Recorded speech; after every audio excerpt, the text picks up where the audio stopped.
కారం రంగు రుచితో ఉంటుంది. ఆచి మిరపపొడి అదరగొట్టే కారం రంగు రుచి. మనకి అది జాగ్రత్తగా అది మెయింటైన్ చేసుకుంటూ వాళ్ళ రాడార్ వ్యవస్థకి దొరకకుండా, ఎర్లీ వార్నింగ్ సిస్టమ్ కి దొరకకుండా వెనక్కి రావడం అనేటువంటిది అది మన యొక్క స్పీడ్ అండ్ మెన్యూర్ కి చాలా ఇంపార్టెన్స్ ఇస్తుందండి.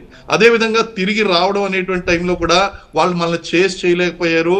ఆ చేస్ చేయలేకపోవడం అనేటువంటిది వాళ్ళ యొక్క కెపాసిటీకి అది తార్కాణంగా ఉంటుంది.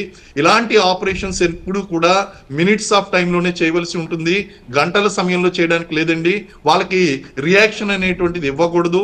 ఆ రియాక్షన్ ఇవ్వకుండా మనం ఇమీడియట్ గా చేసి మళ్ళీ వెనక్కి వచ్చేస్తామండి. ఎందుకంటే మనం డీప్ ఇన్సైడ్ ఆ బార్డర్, ఇంటర్నేషనల్ బార్డర్ అనేటువంటి దాటి ఆపరేషన్ కండక్ట్ చేసాం కొన్ని లొకేషన్స్ లో.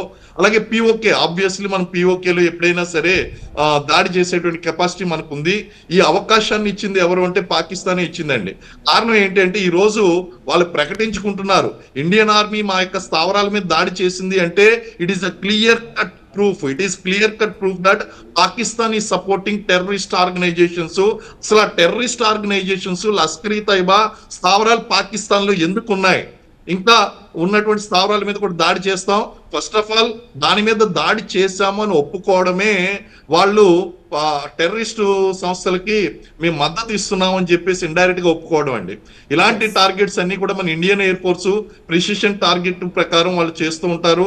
అలాగే మన మిజైల్ కెపాసిటీ ఏదైతే ఉందో, ఆ యొక్క war head loading capacity missiles ఏదైతే ఉందో వాటి ద్వారా ఇంకా గట్టిగా బుద్ధి చెప్పేటువంటి అవకాశం ఉందండి.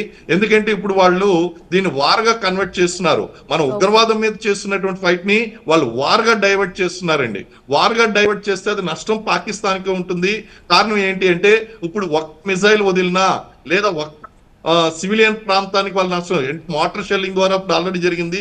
కానీ ఏదైనా ఒక పట్టణాన్ని కానీ ఏదైనా ఒక ప్రాంతాన్ని కానీ టార్గెట్ గా చేసుకుని వాళ్ళు మిజైల్స్ కనుక వదిలిపెట్టినట్టయితే ఖచ్చితంగా వాళ్ళ సర్వనాశనానికి వాళ్ళు దారి తీసుకున్నట్టే. ఇప్పుడే వాళ్ళకి అర్థమైంది, వాళ్ళకి ఆ కెపాసిటీ అనేటువంటిది లేదు. వాళ్ళు ఎప్పుడు కూడా దొంగ దెబ్బ తీయడంలో వాళ్ళు ఎప్పుడు కూడా నేర్పర్లుగా ఉంటారండి. వాళ్ళు కూడా ఏదో, అందుకే మనం ఏం చేసామంటే మీరు స్టార్టింగ్ లో చూడండి, ఆ బార్డర్ వెంట మొత్తం కూడా జామర్స్ పెట్టేసాం మనం.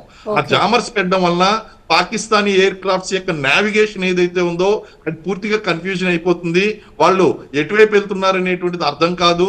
అలాగే మన యొక్క విమానాలు ఏదైతే ఉన్నాయో వాటిని కూడా క్యాచ్ చేయడం వాళ్ళ రాడార్ వ్యవస్థకు అంత ఈజీ కాదు. ఈ ప్రయత్నం అనేటువంటిది ఈ రోజు జరిగింది కాదు, మనం లాస్ట్ 10 days బ్యాకే ఆల్రెడీ ఈ ప్రయత్నాలన్నీ కూడా మనం చేసుకుంటూ వచ్చాము. అదేవిధంగా ఇన్ఫర్మేషన్, ప్రిసైజ్లీ ఇన్ఫర్మేషన్ అనేటువంటిది మన యొక్క రా agencies, military intelligence agencies already వాళ్ళకు ఉన్నటువంటి ఏజెంట్స్ ద్వారా, సోర్సెస్ ద్వారా వీళ్ళు ఎక్కడి నుంచి ఎక్కడికి వెళ్ళారు, ఏ ప్రాంతంలో తలదాచుకుంటున్నారు, ఎక్కడ అటాక్ చేస్తున్నారు